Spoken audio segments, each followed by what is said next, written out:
Alright, here's one of my 8-inch cells. It's been sitting for some time while I cut gaskets, but I wanted to go through a fairly detailed analysis of the plate surface, just to share some observations, kick it around, and have some comments on it so that we can compare and see what's going on.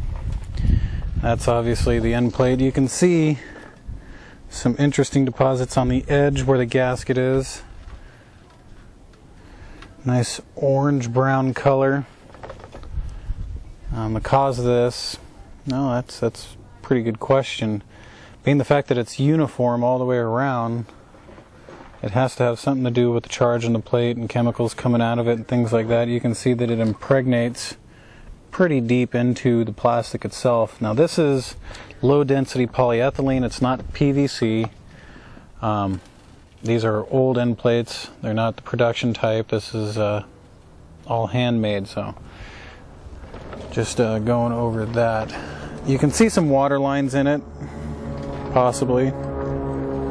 Let's see if I can get a better shot. Okay. And you can see that those water lines correlate inside the plate. Now, when the cell turns on and at the levels I was pushing these things, a good portion of the plate surface is rendered slightly useless due to the fact that when you turn it on, it builds up gas pressure, which is going to push the water level down. You can compensate for that, as you can see a line up at the top, by a gravity feed pump, a number of different sources. I prefer gravity just because it's free. But one of the things I want to pay particular attention to is the fact that this plate is in fact plated with either iron or chromium. It's hard to tell. I don't have a mass spectrometer at my disposal, so knowing that's going to be kind of difficult, but we'll figure it out over time. But it's very interesting that a plate which has no opposite plate in contact with it is taking color and taking plating that way. If I have a rag, I don't have a rag on me. No, I don't. Hold on, let me grab a rag.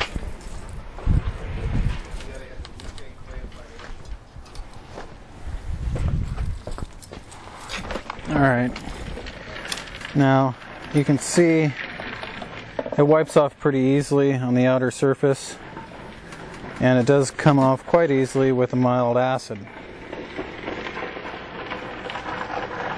So, for whatever that's worth.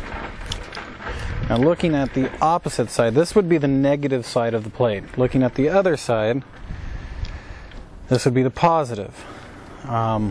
Yes, it is the end plate, and yes, it is connected. In this particular setup, it was connected to a positive most of the time, but relativistically speaking, from the electrolyte and everything else, that would have been a negative polarity.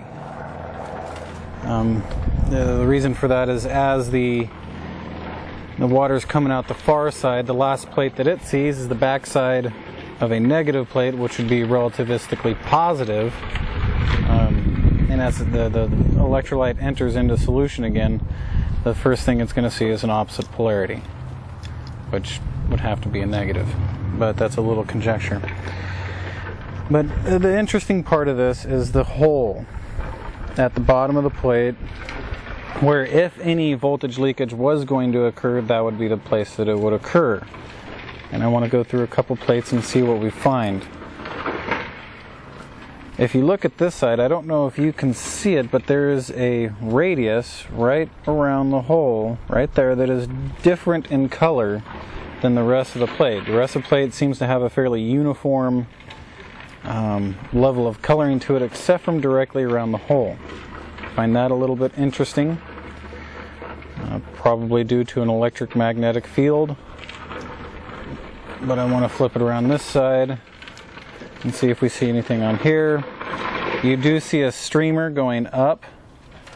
My thought on that is some of the electrolysis process that's happening on the backside, the bubbles are being produced with such vigor that it's actually getting kicked through this hole as the fluid convection flows, and we're getting an opposite ion onto this plate, which is causing this streamer right there. It doesn't really plate it.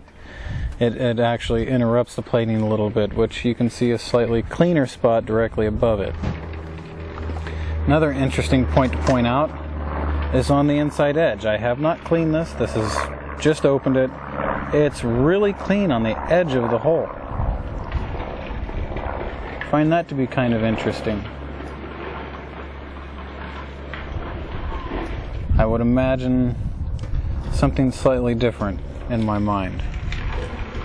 And you can see it is very clean on the edge, with the exception of that one spot right there, which seems to be really rusty. But I don't know if that's just from fluid sitting or from some kind of electrolysis process.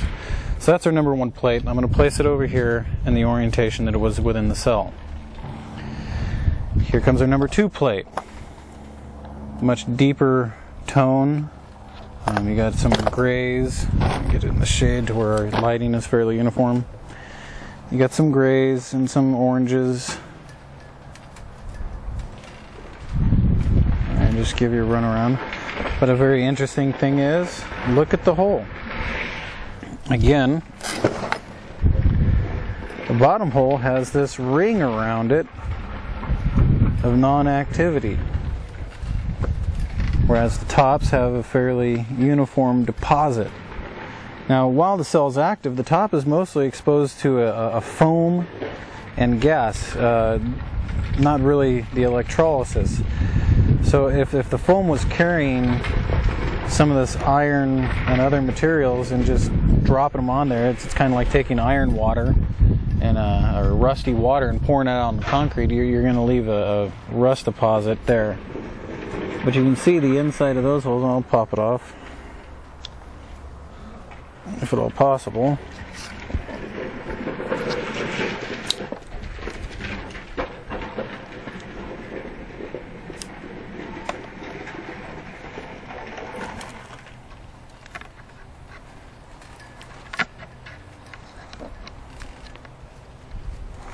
And for those of you out there purchasing EBN cells, you guys actually have a better quality cell than what I'm using right here.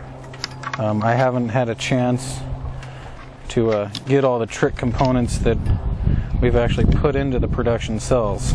I'm still just kind of winging it with the stuff that the research and development materials we use to design it. So take that for what it's worth. If you look on the inside of these holes, you'll see that they're fairly uniformly colored. The deposits have been left there.